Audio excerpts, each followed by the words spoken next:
బడా పారిశ్రామికవేత్త అదానీ మాజీ ముఖ్యమంత్రి జగన్మోహన్ రెడ్డి యొక్క లింకుల మీద ఆంధ్రప్రదేశ్ ముఖ్యమంత్రి చంద్రబాబు నాయుడు ఆచితూచి వ్యవహరిస్తున్నారు. జగన్ కి అదానీ సంస్థ నుంచి భారీ ఎత్తున లంచాలు అందాయన్న ఆరోపణల మీద టీడీపీ నేతలు సహా అందరూ రచ్చరచ్చ చేస్తున్నా చంద్రబాబు మాత్రం దాని మీద తీవ్ర వ్యాఖ్యలు చేయట్లేదు. దాంతో అసలు ఆయన మౌనం వెనక లెక్కేంటన్న దాని మీద పెద్ద ఎత్తున చర్చ నడుస్తుంది. అదానికి మోడీతో ఉన్నటువంటి బంధం సీఎని కట్టిపడేస్తుందా? ఇప్పటికీ ఒప్పందాలు కుదిరిన ప్రాజెక్టులు వెనక్కి వెళ్లిపోతాయనా? ఓవరాల్ గా ఈ మొత్తం వ్యవహారం చంద్రబాబు అనుభవానికి పరీక్షగా మారిందా?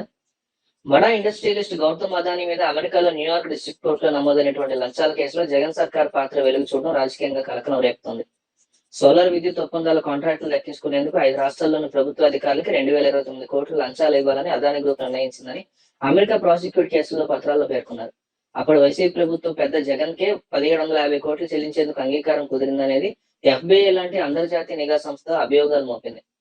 Solar energy corporation of India సెక్కితో 7 గిగావాట్లు సౌర విద్యుత్ కొనేందుకు ఆంధ్రప్రదేశ్ విద్యుత్ పంపిణీ సంస్థలు కుదుర్చుకున్నటువంటి పవర్ సేల్ అగ్రిమెంట్ లో ఈ లంచాలకి అంకురార్పణ జరిగిందనేది ఆరోపణ. 2021-2022 మధ్య సోలార్ విద్యుత్ కొనుగోలు చేసేందుకు సెకీతో ఆంధ్రప్రదేశ్, తమిళనాడు, ఒరిస్సా, ఛత్తీస్గఢ్, జమ్మూ కాశ్మీర్ ప్రభుత్వాలు ఒప్పందాలు చేసుకున్నాయి. ఈ ఒప్పందాల్లో ఒక ఆంధ్రప్రదేశ్ డిస్కంలు 7,000 మెగావాట్లు సరఫరా చేసేందుకు సెకీతో ఒప్పందాలు కుదుర్చుకున్నాయి. 2025 జనవరి నుంచి విద్యుత్ సరఫరా చేస్తామని సెకీ ఒప్పందంలో పేర్కొంది. అయితే అదానీ పవర్ నుంచి కొనుగోలు చేసిన విద్యుత్తును ఏపీకి సరఫరా చేయాలని సెకీ నిర్ణయించింది. 2021లో అప్పటి సీఎం జగన్మోహన్ రెడ్డి నివాసానికి వచ్చిన గౌతమ్ అదానీ చర్చలు జరిపిన తర్వాతే డిస్కమ్ సెకీతో ఒప్పందాలు కుదుర్చుకున్నాయి. అయితే ఆ ఒప్పందాలు కుదరడానికి తెర వెనక పెద్ద భాగవతమే జరిగిందని అమెరికా కోర్టులో నమోదైన కేసు పత్రాల ద్వారా తెలుస్తోంది. అధిక ధరల కారణంగా సెకీ నుంచి విద్యుత్ కొనుగోలుకి ఏ ప్రభుత్వ సంస్థ ముందుకు రాకపోవడంతో అదానీ గ్రూప్ ప్రతినిధులు లంచాలు ఎరవేసినట్టు అమెరికన్ ప్రాసిక్యూటర్ ఆరోపించారు.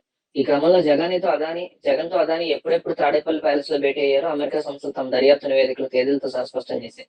ఈ భేటీల వివరాలన్నీ జగన్మోహన్ రెడ్డి ప్రభుత్వం సీక్రెట్ గా ఉంచింది. ఆ భేటీ తర్వాతే అదానీ గ్రూప్ తో విద్యుత్ కొనుగోలు ఒప్పందాలు జరిగాయి. అప్పుడే గంగవరం పోర్టులో ఆంధ్రప్రదేశ్ ప్రభుత్వ వాటాని అదానికి విక్రయిస్తూ మంత్రి ఒక నిర్ణయం తీసుకుంది. విద్యుత్ కొనుగోలు ఒప్పందాల్లో అదానీ 1,700 కోట్ల రూపాయలు జగన్ కి ఆఫర్ చేశారంటే వారి మధ్య బంధం అర్థమవుతోంది అంటున్నారు.